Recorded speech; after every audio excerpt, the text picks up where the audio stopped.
حاج آقا سلامت. حال شما خوبه؟ سلامت، خیلی مخلصم. خوبی؟ چه خبر؟ حاج آقا من میتونم از شما چالش بگیرم؟ بله بفرمایید. حاج آقا ما ایرانی هستیم اصالتا یا پارسی؟ ببینید من دینیشو جواب میدم، من چون غیر دینی حرف نمیزنم. بله. من حرفی میزنم که خدا گفته. خدا گفته تو سوره حجرات انا خلقناکم من ذکر و انثی بله. و جعلناکم شعوبا و قبائل لتعارفوا ان اکرمکم عند الله اتقاکم ان الله علیم خبیر. خدا میگه من شما رو قبیله قبیله، شعبه شعبه، با رنگ‌ها، پوست‌ها و نژادهای مختلف من آفریدم.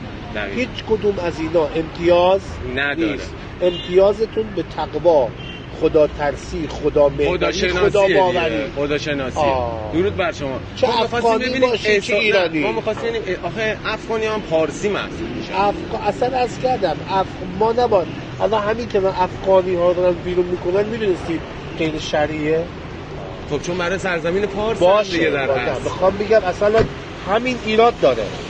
همین خدا فردا قیامت به مسئولین گیر میده، میگه واسه چی بیرونشون کردی؟ اونا رو بیرون کن که تخلف کردن. اگر تخلف کردن اگر تخلف کردن اونو مؤاخذه اثبات بشه.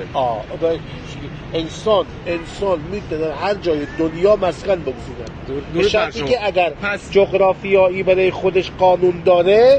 من اگر رفتم مثلا آلمان قوانین آلمان رو رعایت کنن. دقیقاً. خب پس ما اگه پارسی باشیم تمام اقلیت‌های ما لور، کرد، بلوچ و اینا دقیقاً همه پارسی هن. هر کدوم هم حفظ قومیت خودشونو دارن، گویش، زبان، آداب و رسوم خودشون و باید حفظ بشه. قومیت و نژاد خودشون همون صحبتی که گفتید بری آلمان بعد آداب و رسوم اونجا رو بلد باشی دیگه. نه آداب و رسوم رو بلد باشی، قانون اونجا رو رعایت کنی. دقیقاً. آداب خودت داشته باشی. خب پس شما موافقی که ایران ریستارت شه، تبدیل شه به پارس، برگردیم به اون عظمت قبلیمون یا نه؟ یعنی چی برگردیم به پارس؟ یعنی برگردیم به اون قدمتی که داشتیم، اصالتی که داشتیم. اصالت بدون دین به درد نمیخوره. خب ما مسلمان دین، ما اول مسلمانیم، اول خدا بعد بقیه. خب دین یه جا حاج آقا یه شما خدا رو قبول داری یا نه؟ بله. پس خدا گفته باید مسلمان باشی، من نگفتم.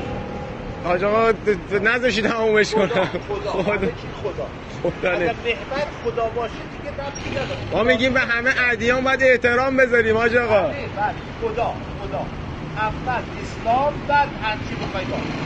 اول خدا نگهدار.